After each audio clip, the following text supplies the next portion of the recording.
Marriage delay हो रही है, प्रेगनेंसी डिले हो रही है, 30-40 पेशेंट्स आते हैं लोअर एब्डोमेन पेन, हमें नीचे की तरफ दर्द होता है। ये दर्द कभी भी हो जाता है कि जो चीज़ जो कि बच्चेदानी के अंदर होनी थी वो बच्चेदानी के बाहर होने लगती है। पेशेंट की दो मेन कंप्लेंट है, एक तो पेन और दूसरा वो कंसीव नहीं कर पाते। Hi, I'm Dr. Swati Thakur, consultant in obstetrics and gynecology at Felix Hospital, Greater Noida. So आज का हमारा टॉपिक है एंडोमेट्रियोसिस, जो कि बहुत ही कॉमन रीज़न है जो कि हमारे ओपीडीज़ में डेली मतलब मोस्टली 30-40 पेशेंट्स आते हैं लोअर एब्डोमेन पेन, जो 3-3, 4-4 साल से ऐसे ही पेन हो रहा है। कभी पीरियड्स के साथ बढ़ जाता है, कभी यूं ही हो जाता है, कभी स्ट्रेस में बढ़ जाता है। तो यूजुअली एक बहुत कॉमन कंप्लेंट है कि हमें नीचे की तरफ दर्द होता है। ये दर्द कभी भी हो जाता है, कभी पीरियड में बढ़ जाता है, कभी ऐसे ही माइल्ड सा मीठा मीठा दर्द होता ही रहता है। तो इसका क्या कारण है? इसके बहुत सारे कारण हो सकते हैं। आज मैं एक कारण के बारे में बता रही हूँ जो कि है एंडोमेट्रियोसिस, जो कि रिसेंट टाइम में बहुत ज़्यादा इसकी कंप्लेंट्स बढ़ गई है। क्यों? क्योंकि हमारी लाइफस्टाइल बदल गई है, हमारा स्ट्रेस लेवल बढ़ चुका है, हमारा वर्किंग स्टाइल बढ़ चुका है। यूजुअली जो फीमेल है उसका मैरिज डिले हो रही है, प्रेगनेंसी डिले हो रही है। तो ये सारे रीजंस है कि एंडोमेट्रियोसिस के जो इंसिडेंस है वो काफ़ी 30-40% बढ़ गए हैं ओपीडी में। तो ये होता क्या है इसमें इसमें प्रॉब्लम जो ये है कि जो चीज़ एक बच्चेदानी के अंदर होनी चाहिए थी, यानी कि जो उसका हर महीने का एक साइकिल चलती है और फिर जो ब्लीडिंग होती है जो कि बच्चेदानी के अंदर होनी थी वो बच्चेदानी के बाहर होने लगती है। यानी फीमेल का पूरा एक साइकिल उसके यूट्रस से बाहर होता है, यानी बाहर ब्लीडिंग हो रही है, उसके बच्चेदानी के बाहर ब्लीडिंग हो रही है। अब वो ब्लीडिंग का बाहर निकलने का तो रास्ता नहीं है, वो बच्चेदानी से तो बाहर हर महीने 3 दिन 4 दिन उसको ब्लीडिंग हो जाता था। अब बाहर का क्या होगा? वो जो ब्लीडिंग है वो अंदर ही अंदर रहेगी, अंदर ही अंदर कभी वो सिस्ट बना लेती है, अंदर ही अंदर कभी वो उसका फाइब्रोसिस हो जाती है, ऑर्गन्स आसपास चिपक जाते हैं। तो ये एक बहुत मेजर कारण है कि फीमेल को पेन होता है।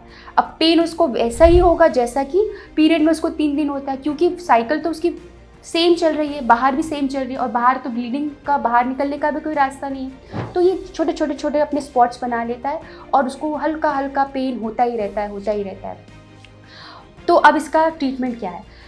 यूजुअली इसको हम डायग्नोस करते हैं एक अल्ट्रासाउंड से। अल्ट्रासाउंड में कभी हमें सिस्ट मिलता है, कभी हमें पाउडर लाइक स्ट्रक्चर्स मिलते हैं, कभी हमें एडेशंस बहुत एक दूसरे से सब जुड़ा हुआ है ये मिलता है, कभी कभी हमें कुछ नहीं भी मिलता, हमें पेशेंट के सिम्टम्स पे ही जाना पड़ता है। तो अब इसका ट्रीटमेंट क्या है? ट्रीटमेंट इसमें पेशेंट की दो मेन कंप्लेंट है, एक तो पेन और दूसरा वो कंसीव नहीं कर पा रही है। ये दो चीज़ें करता है एंडोमेट्रियोसिस, या तो इनफर्टिलिटी और दूसरा है पेन। दोनों के ही डिफरेंट ग्रुप्स ऑफ पेशेंट के डिफरेंट टाइप्स ऑफ मैनेजमेंट है।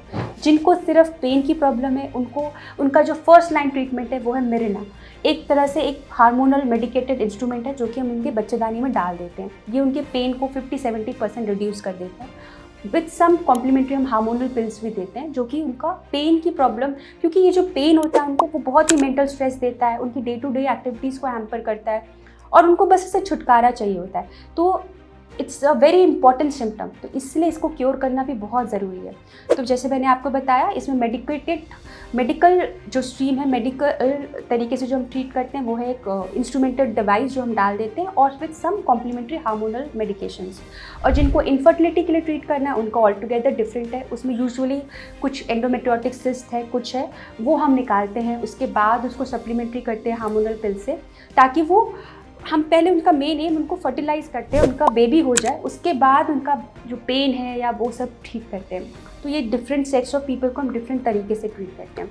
दूसरी बात, एक और चीज़ इसमें ये एक ड्रॉबैक है कि हम 100% इसमें ना मेडिकल की गारंटी है ना सर्जिकल की गारंटी कि आपको ये रिपीट नहीं होगा। इसमें रिकरेंस हो सकता है क्योंकि जैसे मैंने बताया ब्लीडिंग अंदर ही हो रही है और ये अंदर कहीं भी हो सकती है, सिर्फ बोन्स में नहीं हो सकता, सिर्फ ब्रेन में नहीं हो सकता और एक स्प्लीन है उसमें नहीं हो सकता, बाकी कहीं पे भी बॉडी में हो सकता है।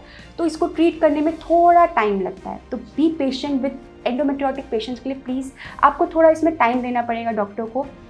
ट्रीट हो जाएगा, सिम्टम्स धीरे धीरे कम होंगे एंड दोनों के लिए भी, दोनों ही पेशेंट्स को ट्रीट करना is possible. So thank you. Health से जुड़ी ऐसी कई और जानकारी के लिए फेलिक्स हॉस्पिटल के यूट्यूब चैनल को सब्सक्राइब करें और अपने सवाल कमेंट बॉक्स के जरिए हम तक पहुंचाएं और डॉक्टर की अपॉइंटमेंट के लिए दिए गए नंबर 9810455953 पर संपर्क करें।